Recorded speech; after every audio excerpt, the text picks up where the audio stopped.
स्वाभिमानी ओडिया पुअर निरंतर प्रचेष्टा और मान्यवर मुख्यमंत्री कृषिभित्तिक योजना को नहीं आज हसुछि खेत हसे युवक।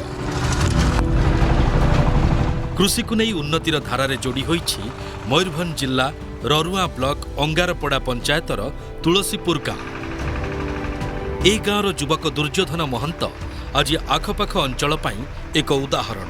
छत्तीसगढ़ कंपानी थी किसी वर्ष काम करला परे गाँ को आसिली जगह जेहेतु अच्छे आम चाषबास कले भी बहुत किसी सिस्टम कले पार। दुर्योधन स्वप्न सबू आज साकार होइछि।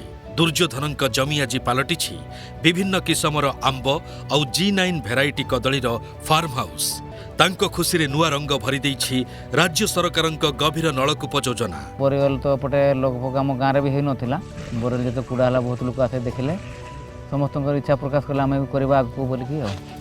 स्वामींकर ए कृषि कामरे सहयोग करती स्त्री चंद्रलेखा। बुंदा जलसेचन माध्यम जलर सुविनियोग करी अधिक उत्पादन पाई प्रयास जारी रखिछंती दुर्योधन। हाँ ट्रेनिंग भी दिए मु बहुत चाषी को आसती मो पाख को भी बसिक आलोचना करा हुए। ए बोरवेल आम सब किछि बोरवेल रो आम बहुत उपकृत होछु। ओडिशा सरकारक उठा जलसेचन प्रकल्प चाषी को करिछि स्वावलंबी आउ ता परिवारर खुशी को करिछि द्विगुणित।